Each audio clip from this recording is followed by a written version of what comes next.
Welcome to Conversations with Chamomile. This is your host, Jacob Lyles. Join me as we explore life together.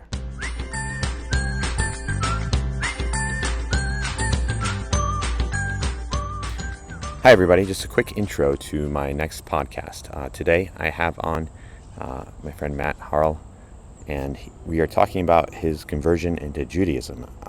Matt is an artist, and he comes from a long time period of not practicing, and we discuss what draws him to Judaism, how it affects his practice as an artist and a musician, and also just what the stages were that allowed him to reapproach traditional religion after a long time away. So I hope you enjoy my conversation with Matt. Thanks. All right, we're recording. Welcome to the podcast, Matt. Thank you. Glad to be here. So this is part of our Journeys into Religion series here on Conversations with Chamomile. So maybe we could start by sharing with us sort of how you would describe your current position in the world spiritually. Oh, wow. That's a complicated place to start. Just get a sense for like where you're at now. Yeah. Well, I think I am a lifelong ambivalent person. So regardless of where I am at any given moment, there's usually some level of ambivalence there. And I don't think that's a bad thing. It's actually something I've come to appreciate. So about 5 years ago now, I converted to Judaism. And there are many reasons why, and I'm sure we'll get to those. But one of the reasons is that I think ambivalence is okay in Judaism. So by that, I guess I mean that Judaism is built on discussion and argument and a kind of back and forth, across time, in the present, and I think it's okay to be ambivalent within that. It's a matter of being open to the argument and open to the conversation. So I think Judaism is a conversation more than it is, in some ways, more than it is a faith. Exactly. So what degree of faith does one need to join Judaism? Well, I'll offer a disclaimer in that I may not be the best spokesperson for this, but Sure. But I will give my opinion. I don't think faith is necessary in Judaism. I think people have it, but it's not a precondition. I think. I know a lot of people who spend a lot of time wrestling with the question of belief in Judaism, and I think that wrestling, the word Israel means wrestling with God, and Israel is the name that the people got at the point that Jacob was wrestling with the divine being, whatever that may have been. He was given that name, and that's the name that his descendants also have. So wrestling is built into the religion. So I think wrestling with faith is, for me, it's almost a precondition for being a Jew. which I think is maybe why there's such a crossover between Judaism and Buddhism. I think of Buddhism as also being a belief system that is not firmly rooted in faith exactly. It's more pragmatic than that. Yeah. When you were talking about this idea of wrestling with God, it brings to mind for me as a Christian relating to Judaism, I primarily think of the Old Testament books. That's my primary source for Judaism, and I think most Christians. And between like the story of the Exodus, or the poetry of Job or the Psalms, there's a lot of this people questioning God and saying like, having faith in God, but also, wrestling with the problem of what we call theodicy, which is why does God allow us to struggle and to suffer in this world?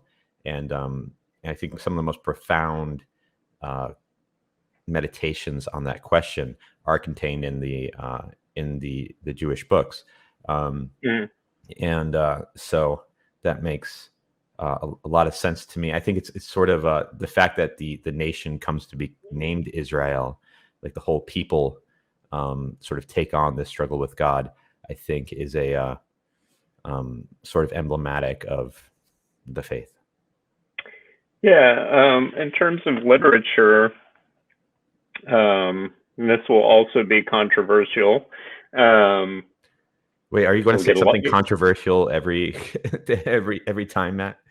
Yeah, pretty much. I think in the Torah is central, which is the Old Testament, but in some ways even more central is the Talmud, which is the centuries of commentary on the Torah. And I say this because it's that commentary, that wrestling with the Torah in this case, trying to tease out its meaning and sort of eternally question it and look for answers in it. That history of arguing with a book is what Judaism is really based in. So I'm in no way diminishing the importance of the Torah, but I am saying that the Talmud actually tells you almost more about the soul of Judaism than the Torah does. And I'm going to just tell one short story from the Talmud that maybe illustrates what I'm talking about. It's a famous one about an oven of Aknai. And a group of rabbis are together talking about this particular oven and whether it's kosher or not. And there's an argument about it, of course, because there's always an argument about everything. And one of the rabbis, Eliezer, says that, if I'm getting this right, says that it is kosher. The other rabbis argue with him, and he says, if I'm right, I'm amending this, let God strike this tree down. And immediately the tree is struck down by a bolt of lightning. And he says, see, I'm right. And the other rabbis continue to argue and say, well, just because, that tree got struck down doesn't mean you're right. And, let's say the next step was Eliezer says, well, if I'm right, let this river reverse its course. And immediately the river reverses its course. And he says, see, I'm right. God is saying I'm right. And the other rabbis say, well, that doesn't really prove anything. Just because the river went the other way, that doesn't mean anything. So Eliezer says, "Okay, am I right?" And the voice of God appears saying, "Eliezer's right about this oven. He's just right." And the other rabbis say, "Well, it was given to us in the Torah that we are responsible for interpreting, the law, and we say that the oven is not kosher, and that's our right." And God gives up, and God says, he laughs, or God laughs, I won't say he, and says, "My children have defeated me." And I've probably got that story completely wrong, but that's the basic gist of it. And what it means to me is that what people do on earth and how they interpret the law and how they come to consensus about what's right and what's wrong is what is crucial. They're working as best as they can to work in accordance with the divine will. But when it comes down to it, our decisions are our decisions, and that's how God, or the divine essence, wants things to be. Yeah, well, that's a very fascinating story, Matt, and yeah, I can see the certainly the spirit of argumentation coming through there, and I have to chew on that one a little bit. It's a strange story. Yeah. But now that we sort of mapped out where you are, I was hoping we could maybe start at the beginning and trace how you got here. It's a somewhat unusual place. I think I don't hear about many adult male Jewish converts. So I think this journey is a fascinating one to me. So how were you raised in as far as spiritual traditions go? I was raised a Presbyterian, and I was very involved in my church when I was a kid, in the usual youth groups and all of that. But I also, there's a Presbyterianism, I think probably other denominations to have a kind of bicameral system. They have the elders and they have the deacons. And the elders essentially decide policy. The deacons are more the kind of people. They do the outreach and, the kind of deal with the congregation on that level. So I was a deacon, and I was, the youngest deacon that they'd ever had.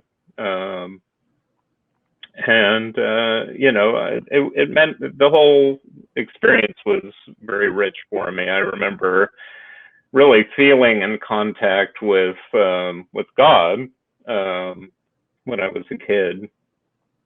It was a very strong relationship, and yet, as I got older, I started to question it more and pick it apart. Ultimately deciding that I think I've never felt that I was an atheist, but certainly feeling that I was deeply agnostic. About what time in your life was that? I was about high school. Okay. End of high school maybe. And that's basically how it stayed for the next, let's see, the next 30 years, perhaps. And so when you began to pick apart your beliefs, did that coincide also with ceasing the practice? Yeah, it did. Around the time I went away to college, I think that was pretty much the end of that for me. Mhm. Which I'm imagining is not an uncommon story for people.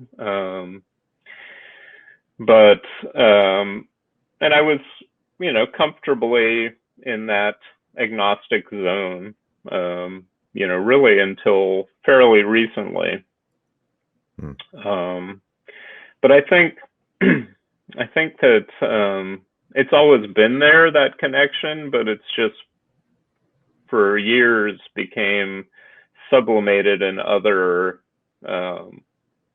things. Mm. Yeah, you say you were an agnostic and not an atheist, so there has to be some. It sounds like there's some openness to something beyond the material there, but not. But you're no longer clinging to a particular belief system at that period Yeah. of time. So I would say the main thing that held that feeling for me in those years was my role as an artist, or my life as an artist. And let's see how to describe that. I would not have said that in any way I'm a religious artist. And I in that time period I would never have said that.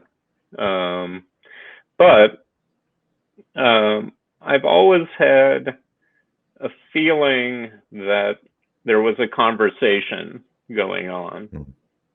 I wouldn't identify who I was having the conversation with, but it always felt like when I was, and it still does, feel like when I'm making something, I'm making it as part of a conversation. It's a statement in an ongoing dialogue. And as I say, I didn't identify what that was for a long time, and I think I still don't, in the sense that I think identifying it is to betray it on some level. Perhaps it relates to the reluctance, especially in Judaism, to depict the divine in any way. And I think that that's because to do that is to sort of nail it down, to say, this is what this is. And it denies that thing, the divine, or whoever I was having a conversation with in my studio. It denies it the possibility of growth and movement and becoming, the possibility of becoming. So I pretty actively did not define what it was that I was relating to, but I felt that sense of relation.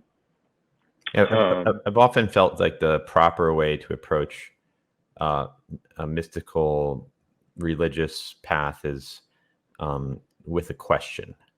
Like if you have an answer, then you're not going to progress, because whatever God is, he's not small enough or simple enough to be contained within a simple human conception of him. So if absolutely, there's a saint in my tradition, Gregory of Nyssa, who talks about Moses ascending the mountain into the cloud as being the symbol for man's approach to God.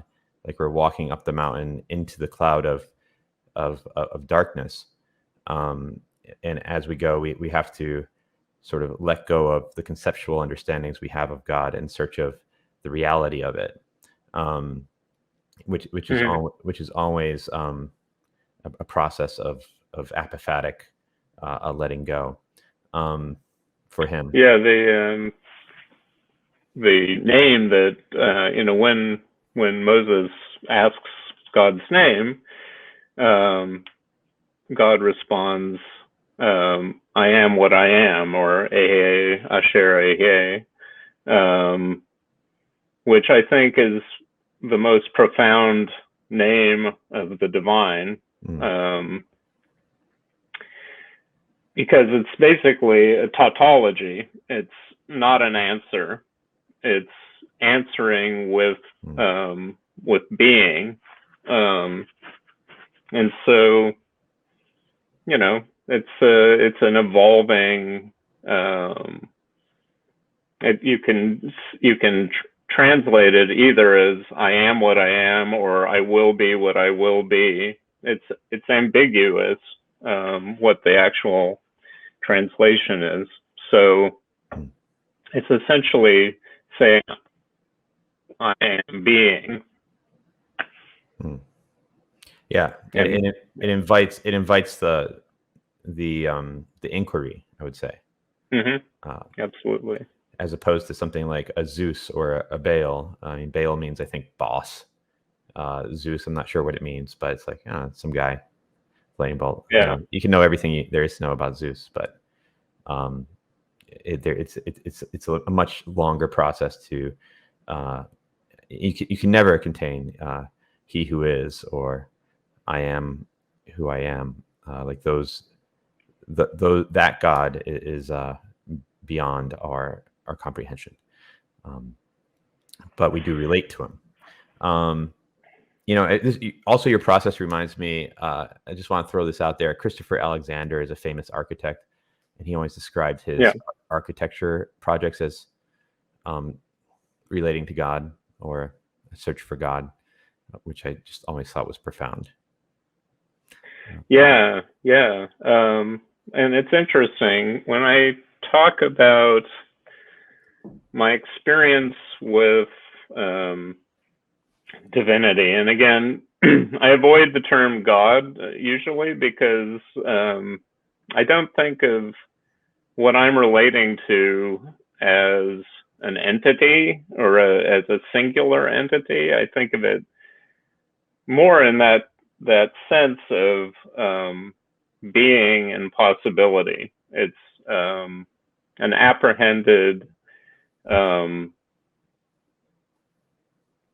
it's an apprehended spirit that infuses things, but is not definable as a singularity.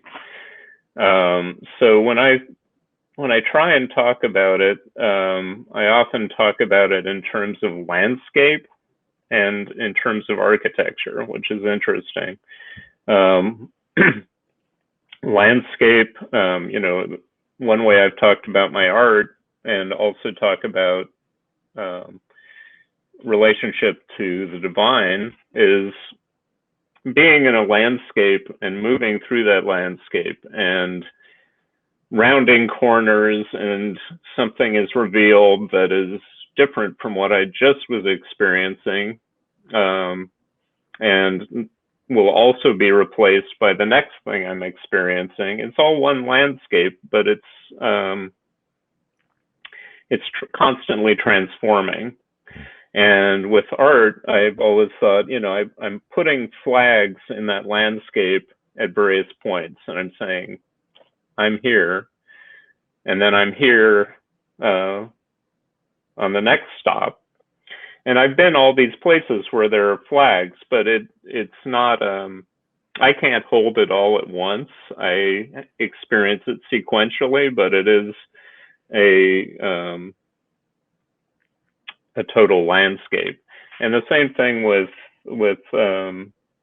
architecture. I've often felt that it's a building with many rooms, and you move from room to room, and you can hold that room in your mind when you're in that room, or maybe you only hold part of the room, and as you look around, the part you were just looking at is starting to fade, but you're now looking at another part, and in the same moving room to room. So in other words, your experience is always evolving in relationship to this building or this landscape,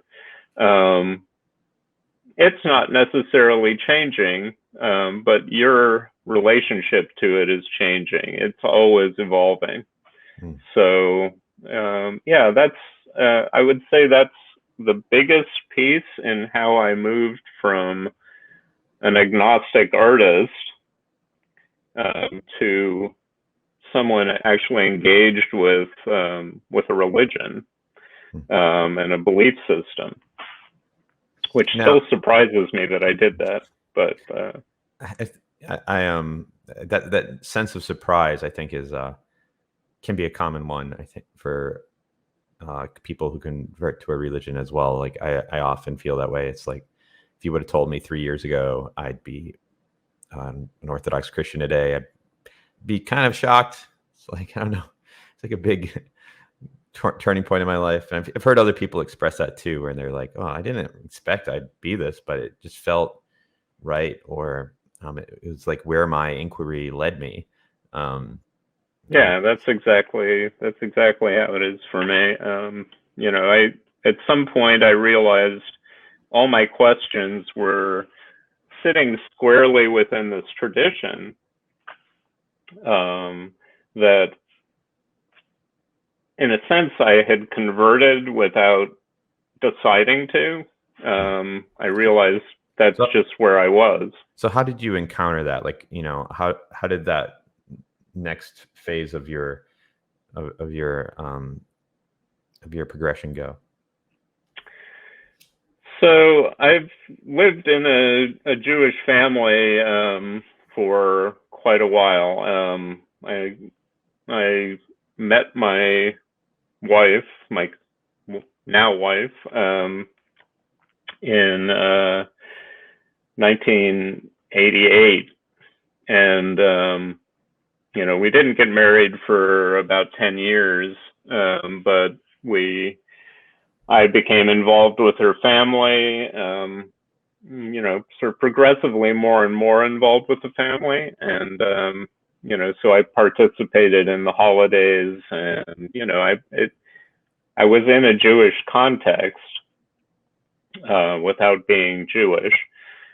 And, some of it made sense to me and some of it didn't. I've always had trouble with some central features of religion. I don't know what I think of prayer, for instance. The idea of faith makes me uncomfortable.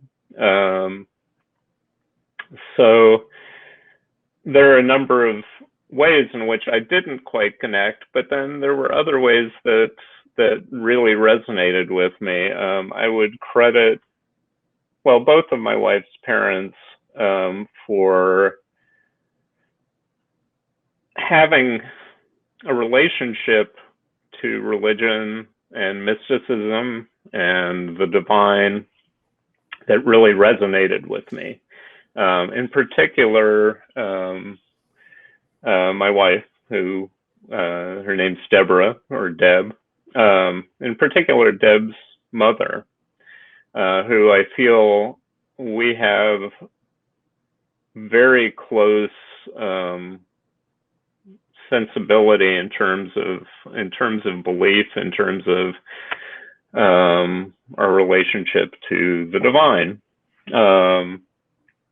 And so as I got to know them more, and I got to know more about what they thought and read, and how they related to Judaism, I became more and more involved.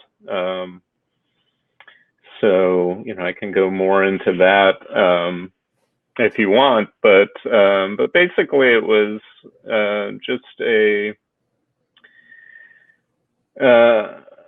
slow identification that grew. Their relationship to the divine, it appealed to. Did it resonate with like how you were relating to the divine up till now? Like it appealed to. Yeah, and so I wouldn't have said that I would define it as relating to the divine at that point. It was really still about what happened in my studio and how I felt about that. But Deb's mom in particular is very immersed in Kabbalah and in thinking about Jewish mysticism. And that became a sort of poetic point of entry for me into Judaism.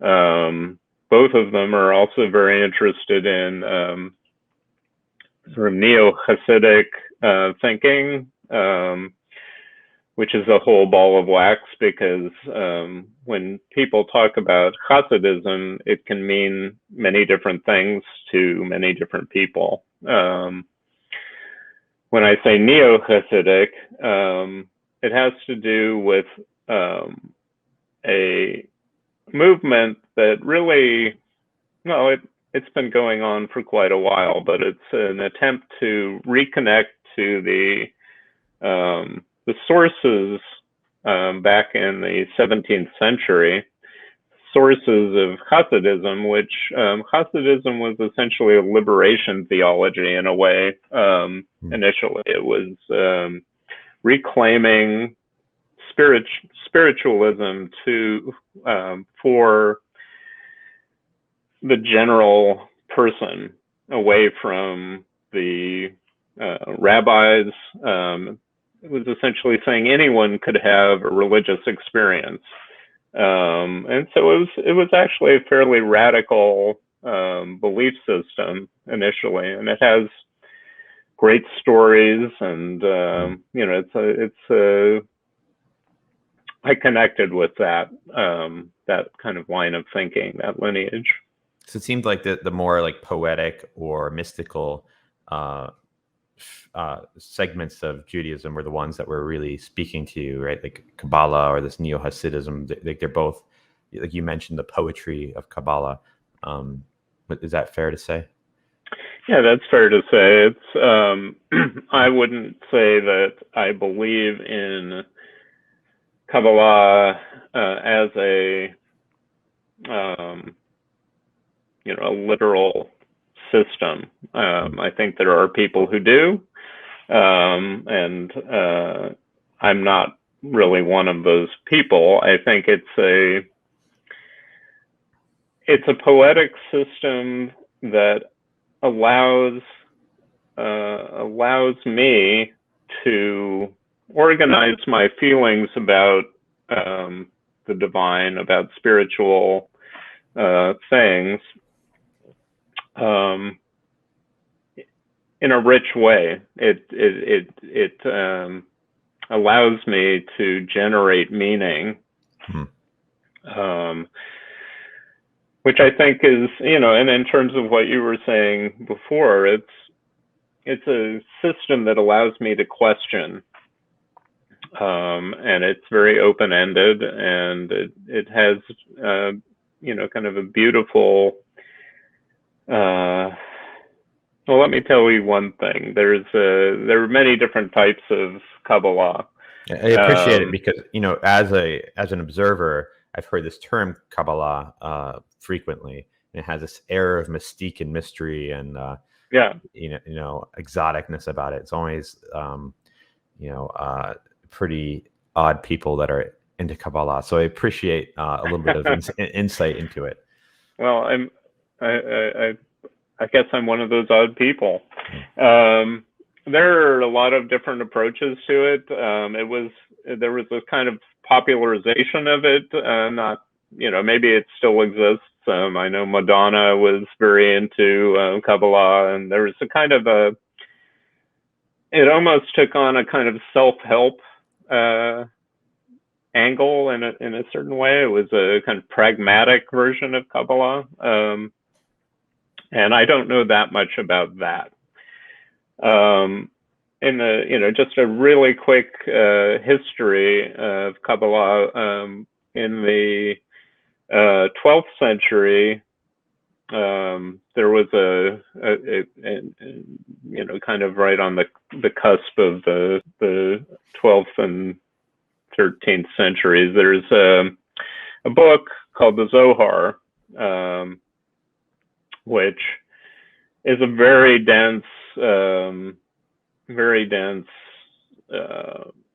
book. It's essentially an exegesis on the Torah. It moves very slowly over the course of, it was just a new translation came out by a man named Daniel Matt through Stanford, and it's 12 volumes plus. I think there are a couple extra sort of apocryphal volumes. So it moves very slowly through an exegesis of the Torah. And it's also a story of a group of rabbis wandering together in the 2nd century. And it's a dialogue, and they're talking about this and that, but it's in very dense mystical terms. Very hard to kind of tease out the meaning. But very beautiful, very beautiful. There are passages that are just, gorgeous. So that's kind of the point at which Kabbalah became widely available, and even that it's available in a narrow way, but it was written down. It wasn't just an oral tradition at that point. Later in the 16th century, another development, which is known as Lurianic Kabbalah, because of Isaac Luria, who was the originator of it. That developed, and there's some beautiful kind of origin stories involved in that.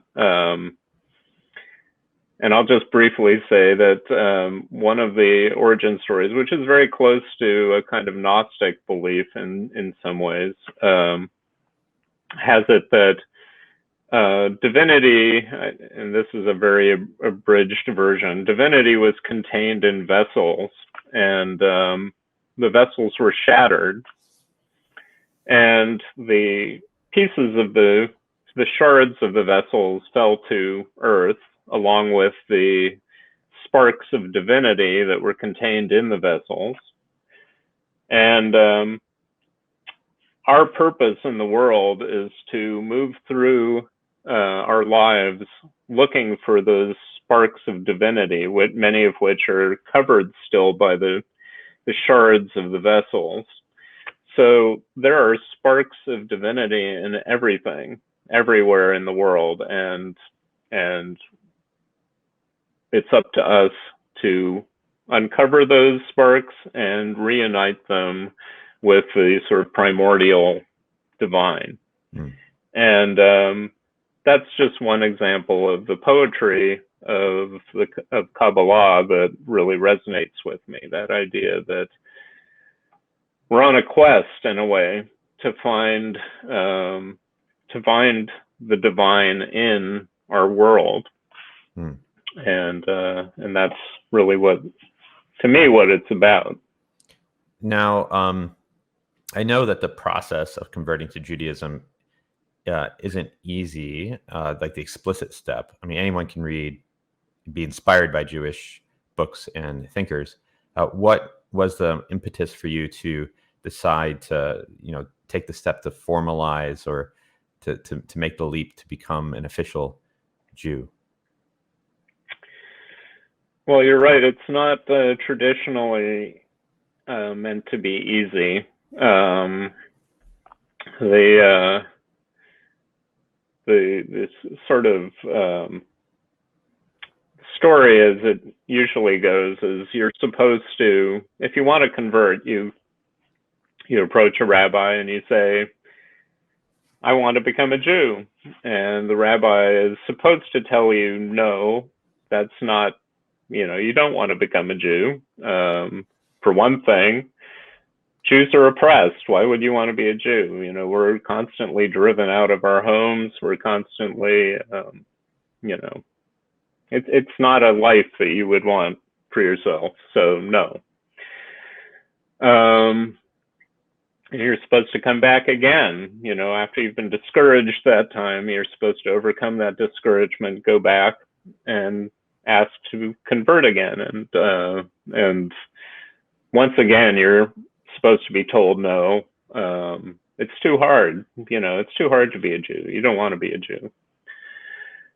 So then if you come back the third time, then the conversation begins about how to convert. So it's kind of different from a lot of religions in that way, and that it really is kind of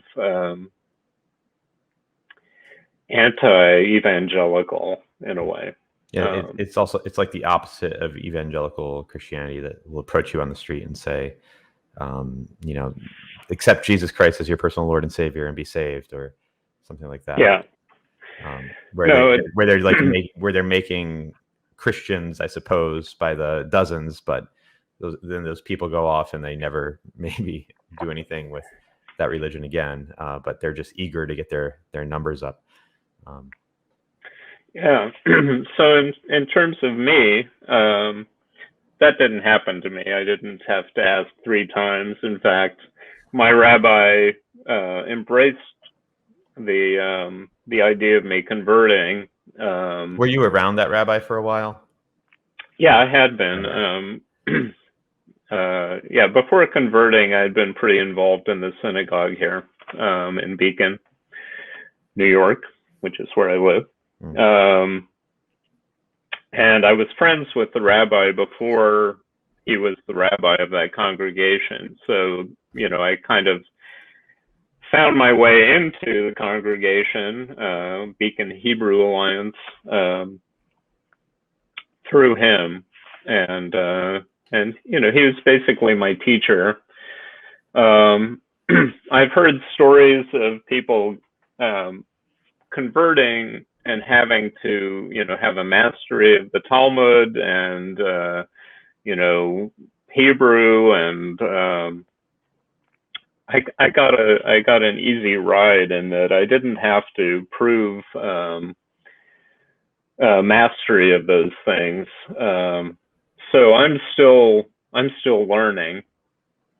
What I did have to do is you have to go before it's called a Beit Din, which means basically a house of judgment. It's usually a panel of rabbis who ask you a lot of questions and basically try and understand, why you're and then they decide, whether you should be allowed to convert or not. So I did have to go in front of the Beit Din. So why did and why did you decide to explicitly cross the divide instead of just, I don't know, hanging out? Well, I it's kind of a big step, right? Especially as an agnostic. It is. I mean, you used to be like a normal guy, like, a normal modern person that just has no religious affiliation. And you can be interested in Judaism. Sure, that's not weird, but it's kind of weird to go ahead and become religiously affiliated. It is. And it's still weird to me, honestly. I haven't gotten over the sense that it's weird. I think what happened was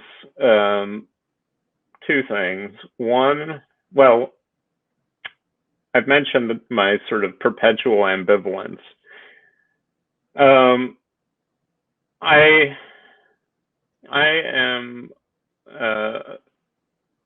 I am very interested in thresholds, in liminal experiences, and I guess that's also in some ways why I'm attracted to Kabbalah, because it has a lot to do with those kinds of experiences.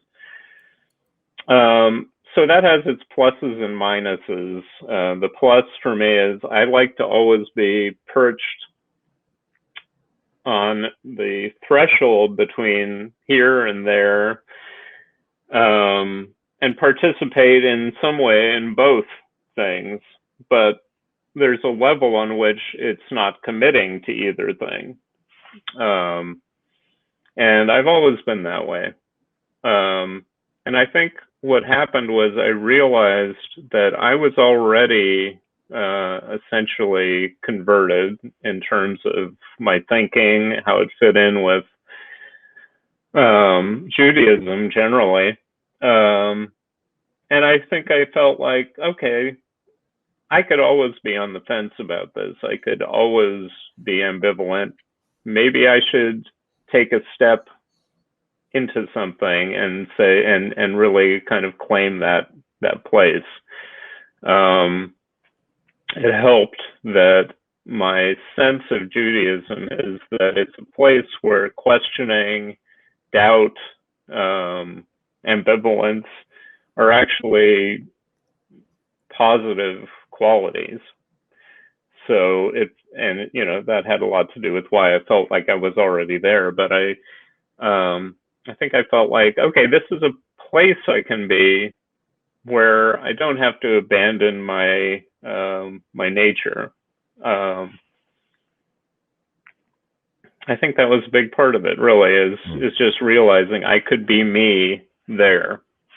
Yeah, it sounds like they have room for you to be yourself without you having to fit into some sort of pattern that wouldn't fit you, or leave some of yourself behind. Right. I think I would have had trouble going somewhere that I had to be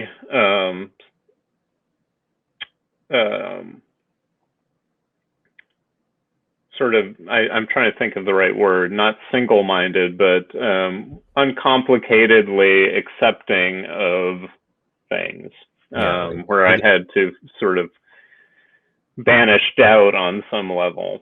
I think there's a continuum of like rigidity of various religions, and it sounds like Judaism is perhaps on the closer to the end of the less rigid religions, where there's seems to be a lot of room for inquiry. Again, I've known a lot of atheist Jews, right, who are wrestling with God, but currently winding up on the no side of the ledger. And then all the way over to, I think there's some very dogmatic versions of Christianity where they'll tell you exactly what you have to believe to be part of it, and they have sort of a scripture verse for every question you'll have, and that needs to be where the conversation ends. Like I grew up Jehovah's Witness, which is like that. Like there's no room for any inquiry at all. I wound up somewhere in a middle ground where to be Orthodox Christian, you have to be able to say the creed at your baptism and understand that in some way. But it has more room for diversity of opinion than like Jehovah's Witnesses did. And it felt to me like I could be Orthodox without leaving myself behind at the time, which was necessary for me to make that leap myself. Yeah, I should interject here that Judaism is a big tent. There are a lot of different ways to be Jewish, and I'm talking about my way, and it's if you were looking at it as liberal or conservative, I'm way on the liberal side of the spectrum. My affiliations, I don't have an affiliation, but my affinities, maybe that's a better word, are definitely with the sort of radical mystical side of things. There are very orthodox areas of Judaism that are, it would be hard to describe it as being, like much of what I'm describing would be rejected there. And I would not be considered, well, for one thing, being a convert, I wouldn't be considered a Jew, probably by certain more orthodox areas of Judaism, and I certainly wouldn't be considered a proper Jew Mm. If they accepted me at all, I would be considered to be, mistaken. So there's a wide spectrum, and I need to say that because I'm not speaking for everyone in Judaism. That's worth mentioning. It's easy, I Yeah, think, for people to see the diversity of the tradition they're closest to, but then kind of not understand that diversity in traditions that they're not as close to. So it's worth mentioning that there's a lot of diversity yeah, within Jewish practice and communities, as well. Like there's different ways of being Jewish. You see the guys absolutely. with extreme dress codes in New York, and then you see people like yourself who are more into the mystical side of things and everything in between, Well, I suppose.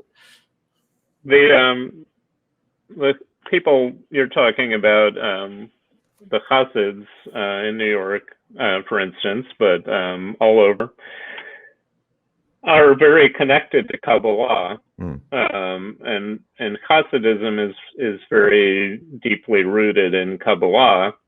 So I don't have a claim on that. If I were to, my own opinion about it is that Hasidism over the centuries became much more orthodox. It became much more rigid in its belief, to the point where there's very little room for divergence from it's kind of what you were talking about with essentially fundamentalism exists in every religion. Yeah. You can be a fundamentalist Jew just as much as you can be a fundamentalist Christian. So Hasidism essentially became more and more rigid over time. And again, this is my opinion. Now, when you think of Hasidism, you think of the ultra-Orthodox. Mm-hmm. Originally, it was a lot, like I think I mentioned, it was a lot more of a, I don't know if you would call it a liberation theology, but it was about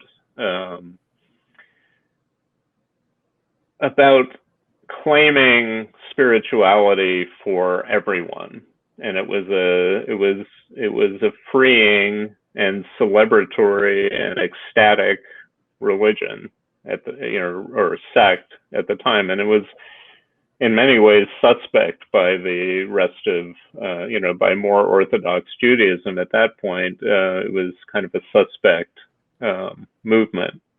Yeah, I think every religious tradition has this struggle or this tension between the the mystical and the need to codify or define. It's like there's always like this sort of breathing between. I think there's periods where the religion will try to like define things, get it under control, and then the mystics like break free, and then. There's always this interplay of these two forces. I think. I think even outside of religion, that's true. It's and it's understandable. It's a complicated, scary world, and it's embracing change. And I certainly wouldn't claim that I always am in that place, but. Embracing change and uncertainty is very scary, and it's a hard thing to do. And again, I cling to habit just like anyone else. I cling to the things that I feel are known quantities. I just believe that that's not where you find the divine. I think you find the divine in the questions, not in the answers. Like you were saying earlier.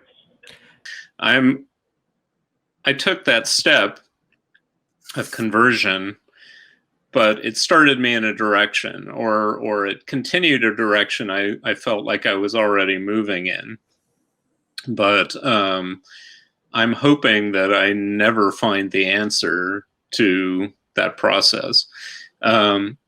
So it reminds me a little bit like marriage. Like when you're young and looking ahead to like, who am I going to marry? You think like you can kind of conceive of that as like being an endpoint. Like, I'm going to get married and start a family. And then I think once you get married, you realize, oh, now there's the whole rest of my life and other things to look forward to and all that kind of thing. Yeah, exactly. So, you choose, I guess you sort of choose your journeys more than you do, choose an identity. The identity is evolving.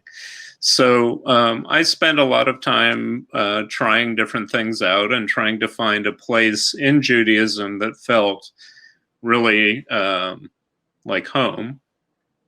I was a member of my synagogue's cemetery committee.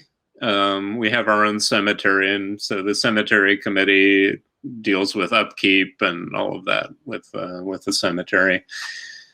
And there was this conference coming up, which is, if I can get the full title, it's the annual Jewish Cemetery and Chevra Kadisha Conference. And I'll get to what a Chevra Kadisha is in a minute.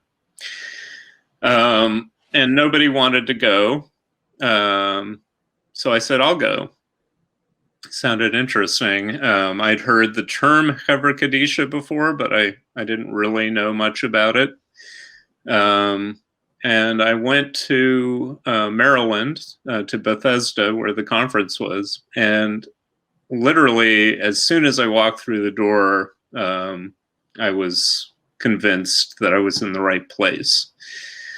Part of that's because the head of the organization, Kavod V'Nichum, who put on the conference, Kavod V'Nichum means honor and comfort. The David Zinner, who's the head of that organization, was there kind of greeting people, and I immediately liked him. I had a good feeling about him. So that conference, which I guess was about 4 days, was really life-changing for me. It opened my eyes to an entirely new world of Judaism, and it introduced me to a bunch of people who I just immediately felt comfortable around. So Chevra Kadisha means holy society. And Chevra Kadisha is the group that cares for the dead and for mourners. Most specifically, it can also be a group that deals with people who are sick. And the history of Chevra Kadisha the known history of Chevra Kadisha goes back to, again, somewhere in the 15th century, 16th century.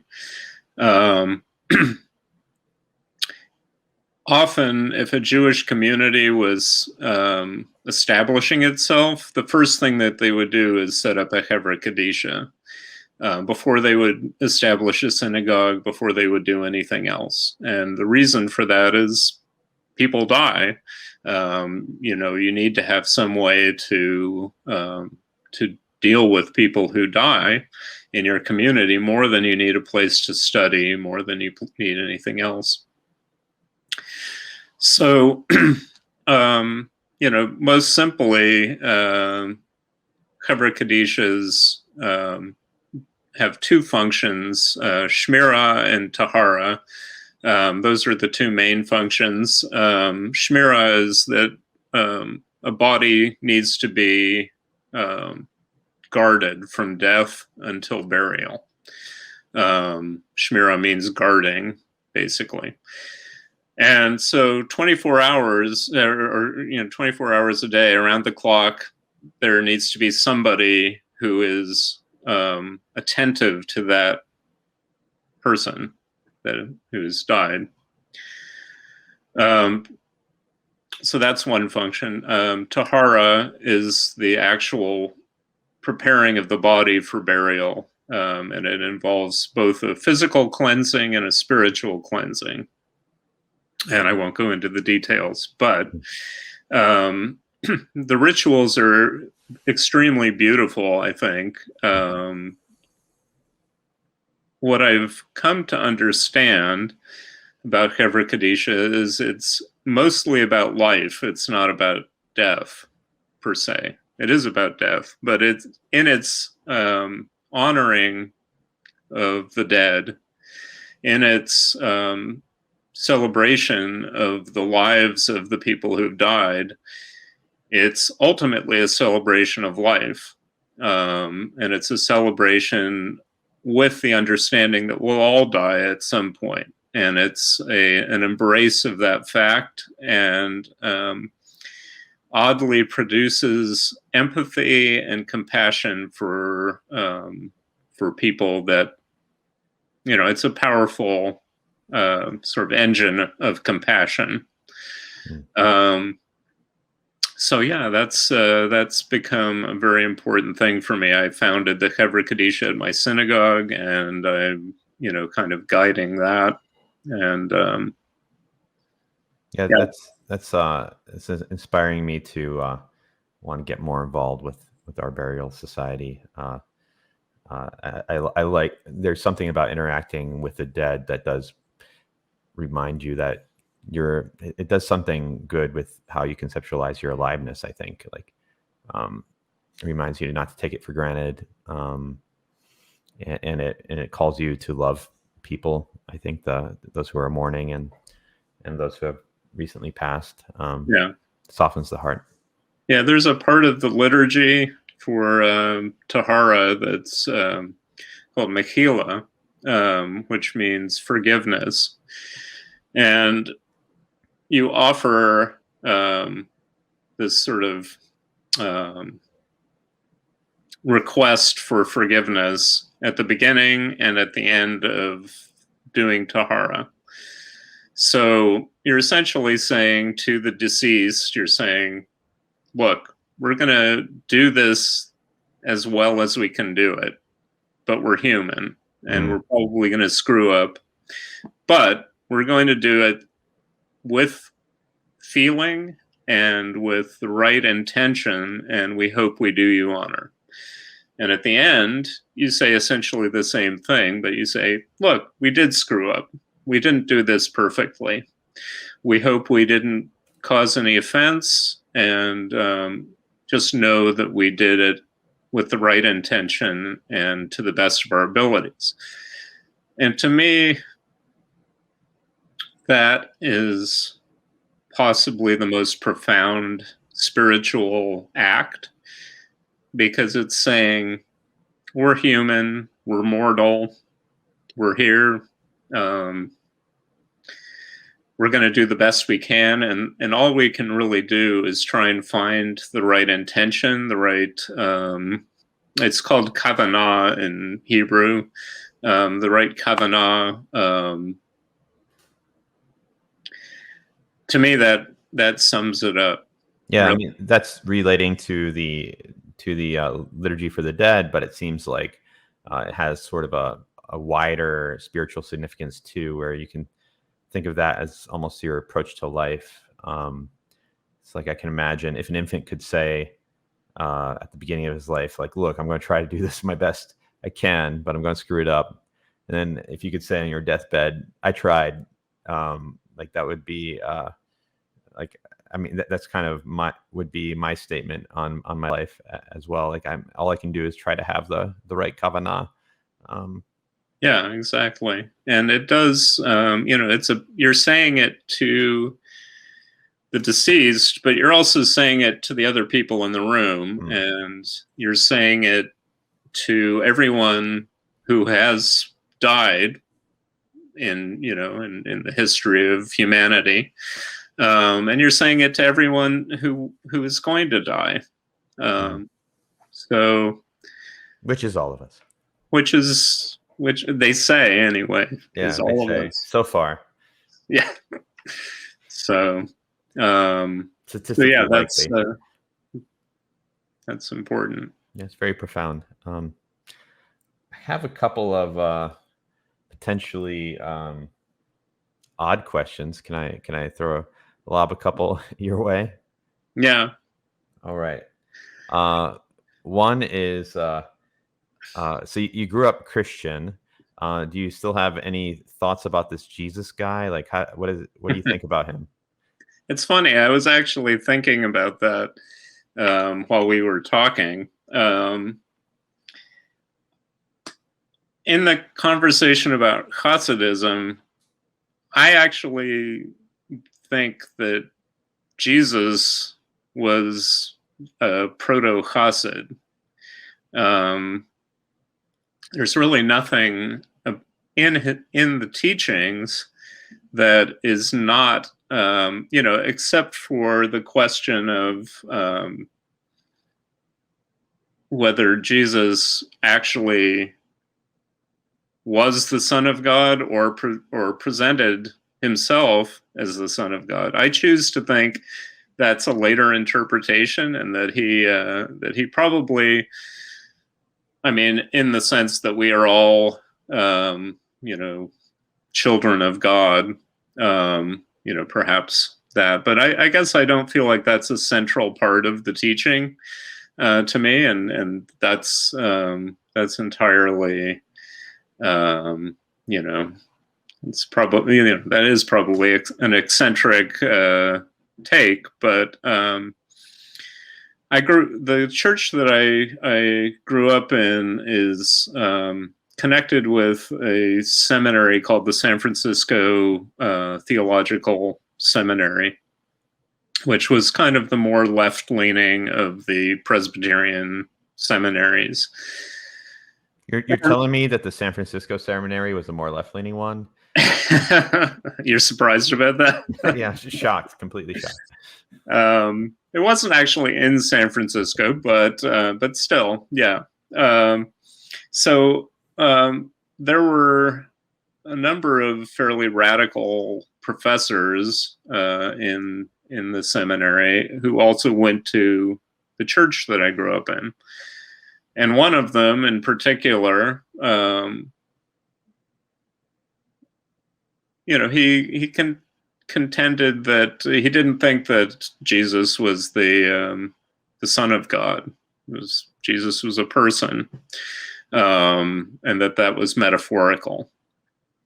So I think when I look at the teachings of Jesus as I understand them, they are a kind of liberation theology. They are very much in line with the early Hasidic masters in terms of their teachings. So I really don't see any inherent break. In Judaism, we wouldn't say that he was the Messiah, but as a teacher, he was, in my estimation, fully within the tradition.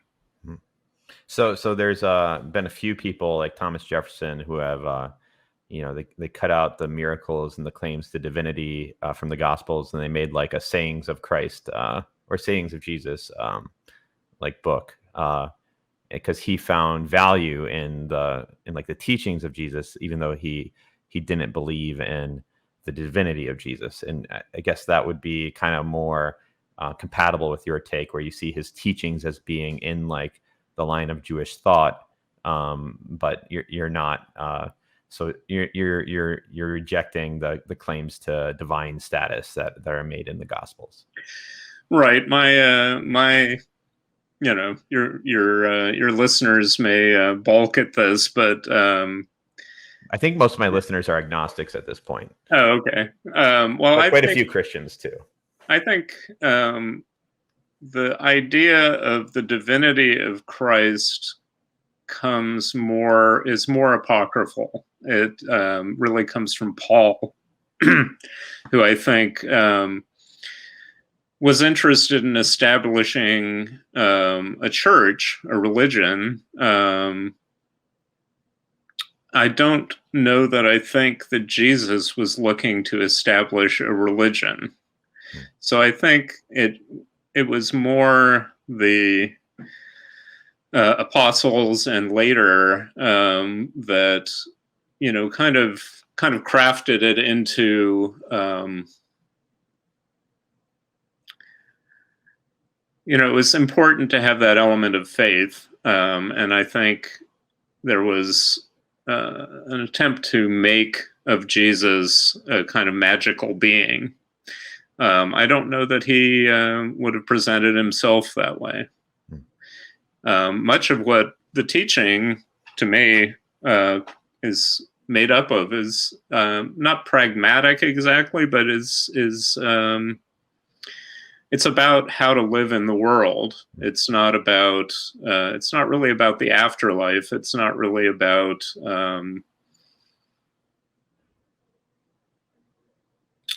Like Judaism, it's very focused on ethics and on how to live a good life in the world.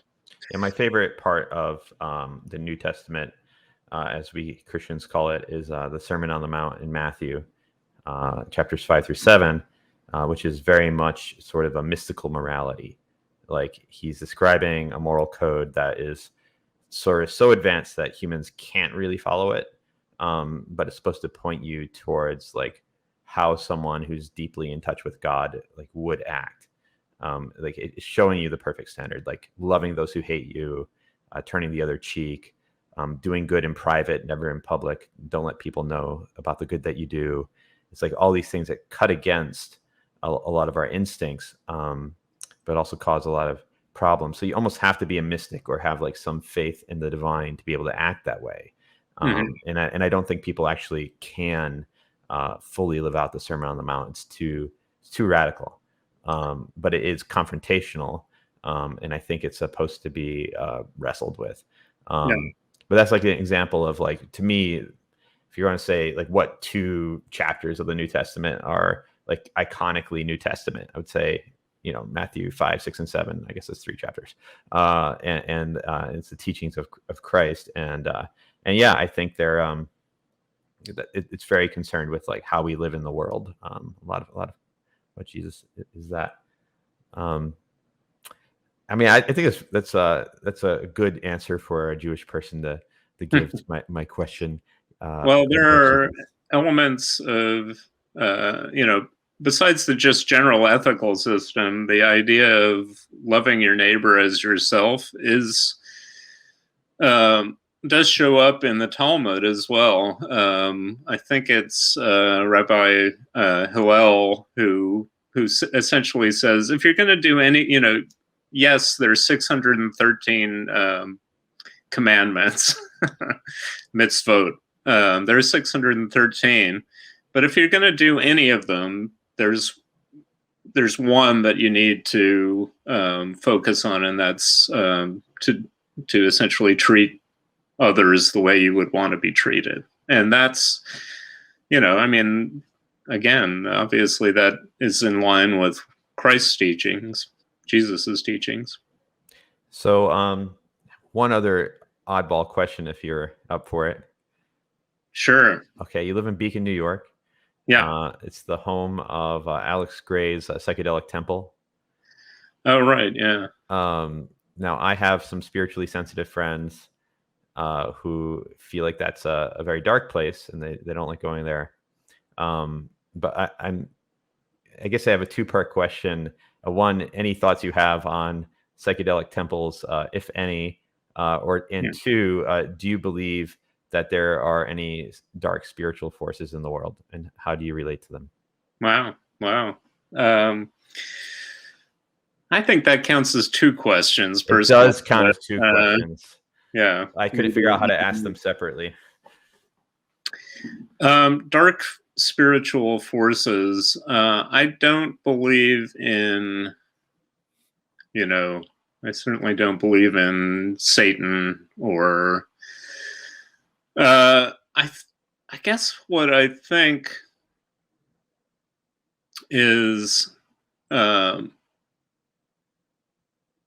it's not so much that there are dark forces as there are places where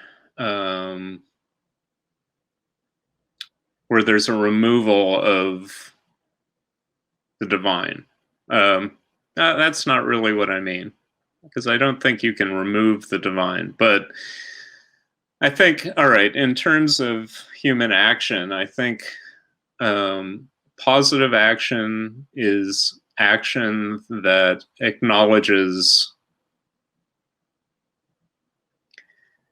This was a curveball that acknowledges the divine, or attempts to act in accordance with your understanding of what that is.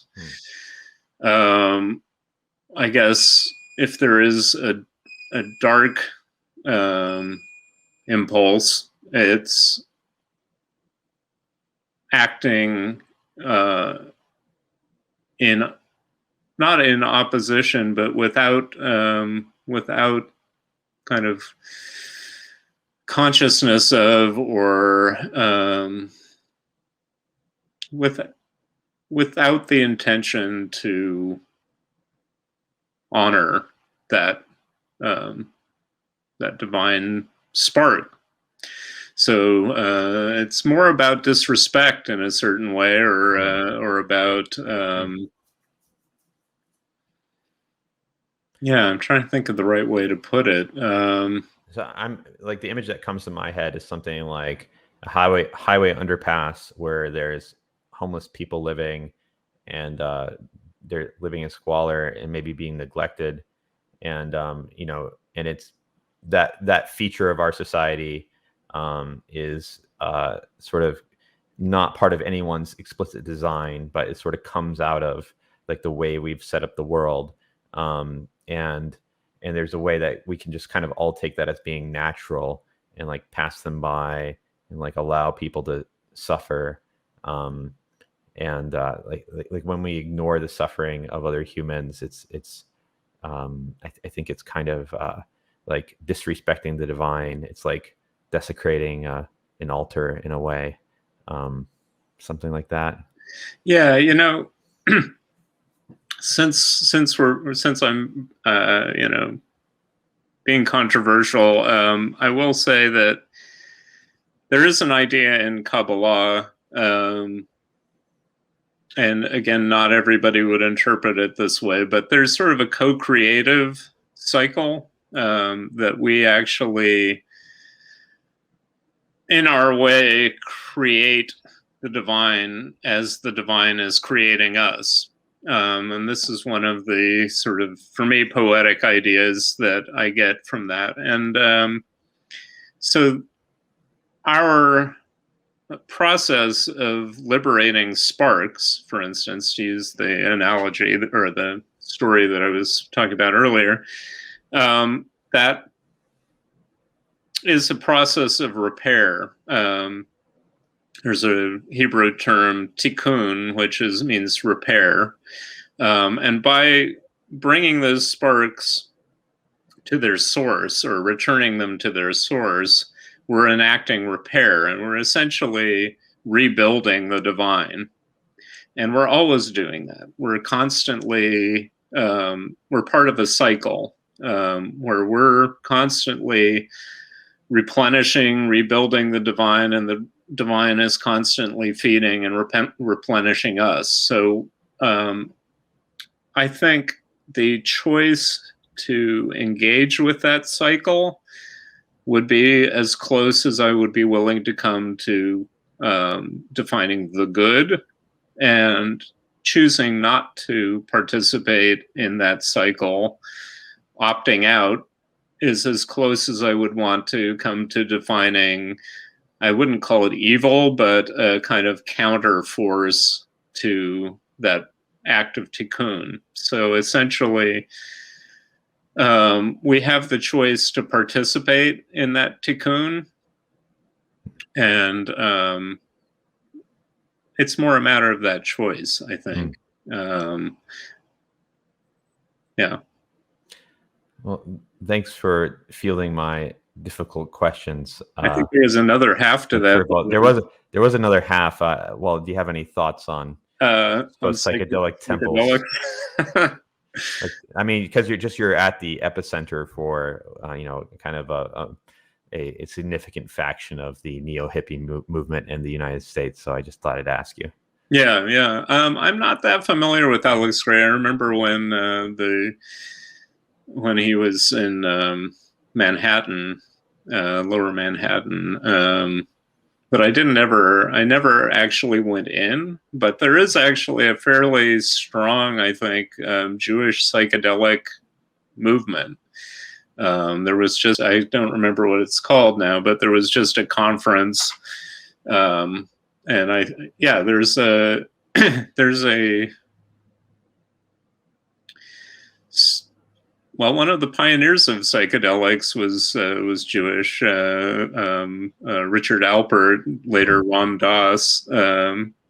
So there is, I think there's a tradition of using substances to affect religious experience in Judaism, if you look in the right places. So I'm not an expert on this, but there are a lot of references to, mana is one, to an interaction with substances to produce religious experience. So I feel like any path that you can take that attunes you to the divine, shall we say,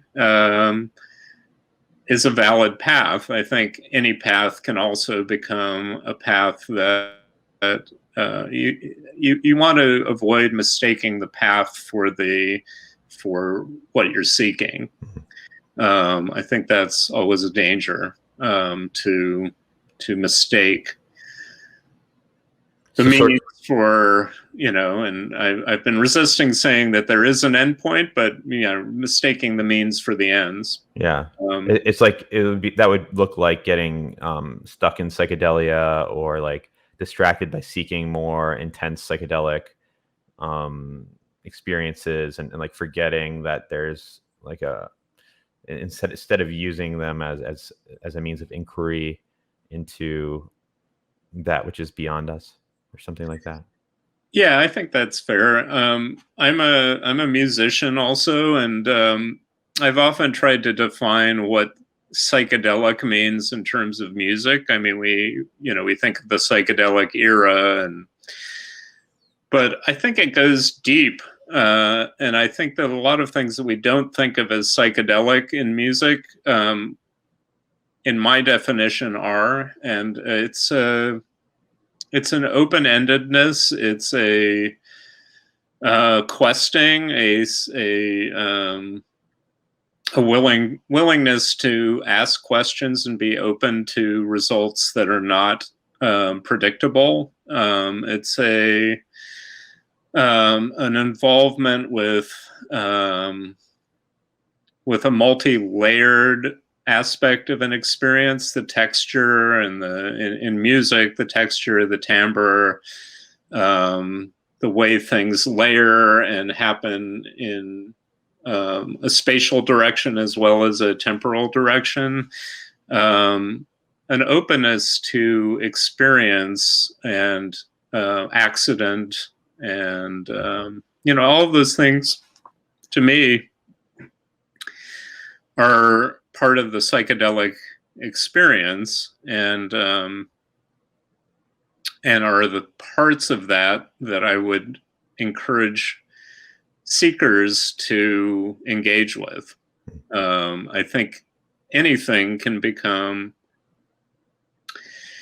you can become mired in constantly striving for stimulation, as opposed to, I don't want to get all puritanical about it and say, it can only be,